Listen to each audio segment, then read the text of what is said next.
Welcome to the Military Peak YouTube channel. Let's start with the latest news of the military agenda. The concept of war has always been open to change and development. Strategies, tactics and military systems are at the core of this concept. Today, unlike the past, modernity is always at the forefront. In order for a country to win the war, its qualitative abilities, production capacity and mobility come to the fore. When we look at the U.S. Army, we see that it is the most powerful army in the world in every sense. Its production power is high, modern and fast. The share of the Navy in their hands at this point is very large. Because if you have a strong Navy, this allows you to quickly reach and intervene anywhere in the world. At this point, it is critical that the Ukrainian Army does not have a Navy to use against Russia. I say right now because most of the Ukrainian Navy remained in the region after Russia took over the Crimean Peninsula in 2014. Even though Russia has a strong Navy, it has not been able to turn it into an advantage so far. For this reason, it is not difficult to think that more land wars are taking place and that this will be the case in the upcoming period. In this context, according to the news from the front, the Russians increased their missile attacks on targets in the Sumy Oblast. According to the information conveyed by the city council, the Russians carried out attacks on the strategic Bilopilya region in Sumy with multi-barrel missile systems. It is gratifying that there was no loss as a result of the operations. Then the Ukrainian General Staff published a report on the attacks carried out by Russia in a few hours. According to the report, the Russians tried to suppress the Ukrainian forces with a total of 45 attacks. The defenders, on the other hand, showed a strong example of resistance by successfully destroying the 5 Russian drones that carried out the attacks. Russian airstrikes are expected to increase in the coming period. Because the Russians have drastically reduced their stockpiles of missiles, and the success rate of their attack is lower than they expected. The Air Force, on the other hand, can be effective by carrying out more specific operations. The Ukrainians, on the other hand, continue to break up the Russian troops, especially in the Donetsk region. Russian sources reported that 155mm howitzers fired very heavy artillery into the area. These systems are probably Excalibur artillery supplied by the USA. In addition, the Ukrainian Army has more diverse alternatives such as M777, PZH-2000, Crab and Caesar. In addition, another important system emerged on the front. According to the information received, the Ukrainians managed to gain a great advantage over the Russians with an anti-tank missile produced by Japan. Meanwhile, the commander of the ground forces of the Armed Forces of Ukraine made another visit to the Bakhmut region in the Donetsk Oblast. This visit is important because Russian sources reported that Bakhmut was officially captured this morning. Siersky said he met with soldiers and commanders in the area who refuted the myth of the invincibility of Wagner mercenaries and Russian paratroopers. It is clear that the situation in the region is not as the Russians claim. With these fake news, Russia wants to prevent the expected attack on Ukraine. There are many comments on this subject. Retired U.S. Army Colonel Jonathan Sweet describes a potential Ukrainian spring counterattack against Russia during World War II. He compared it to a pivotal moment in World War II.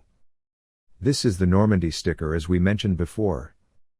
The Normandy invasion was a conflict that started in 1944 with the codename Operation Overlord and extended until the Allied countries won the war. In this landing, the U.S. Army defeated the Germans by landing 150,000 soldiers in the Normandy region in France. Ukrainian Defense Minister Alexei Reznikov said in an interview last week that his country is planning operations in various directions for a counterattack. One of the most curious subjects here was when the main battle tanks provided by the Western countries would fight at the front. According to Reznikov, these tanks will form the main elements of the counterattack. It has long been known that the Russians were afraid of a counterattack. For this reason, the defense forces in many regions began to be strengthened. However, one of the most important regions for Ukrainians is undoubtedly the Crimean Peninsula. This region has been extremely important for Ukraine politically and militarily since 2014. The Russians know that the potential counterattack will be unstoppable, and therefore they are trying to take new measures in the Crimean Peninsula. Independent satellite companies have also published very critical photos in this context. Accordingly, Russian troops built 2 rows of trenches on the narrow isthmus leading to the peninsula. These defense lines began to be built in December 2022 and intense military activity was reported in the region. Ukrainian military intelligence noted that Russia strengthened the northern part of Crimea the most. The Russians and Putin know that losing the Crimean Peninsula will mean losing the entire war, albeit symbolically. Because the Crimean Peninsula is a really important region. The meaning of the region is huge for both countries, and this is the main area where the war will intensify. In addition, it is stated that the Russians have started to deploy anti-tank weapons to strengthen the defense lines in this region. According to the information received, the transport of the -12 anti-tank gun, designed in the 50s, was detected in the Crimea. Related photos of Russian weapons were posted on social media. It is reported that the systems were transported to the region by trucks and deployed to the defense lines we just mentioned. In addition, a video of an echelon carrying the same weapons throughout the territory of the Russian Federation was previously posted on social media. But at the same time it becomes clear that these weapons are in much better technical condition. It seems to me that Russia underwent a series of modernizations before sending these systems to the region. The supply of such outdated weapons may indicate attempts to compensate for losses in artillery systems. Since they were produced in the 1950s, they will not have a defensive effect, but Russia is deploying them to the region only to increase their firepower. As a matter of fact, the unmanned aerial vehicles in the hands of the Ukrainian Army can easily destroy all of these systems. Because these anti-tank guns are used very heavily stationary, making them clear targets for the Air Force. Considering that the counterattack to be launched will involve all forces, it would not be wrong to say that Russia can only gain time with these systems. Finally, Finland is preparing to officially join NATO. The blue and white Finnish flag will be hoisted outside NATO headquarters Tuesday afternoon, making Finland a member. This move will double the land border between NATO and Russia. The move is a strategic and political blow to President Vladimir Putin, who has long complained about NATO's expansion into Russia and used it in part as a justification for his country's war with Ukraine.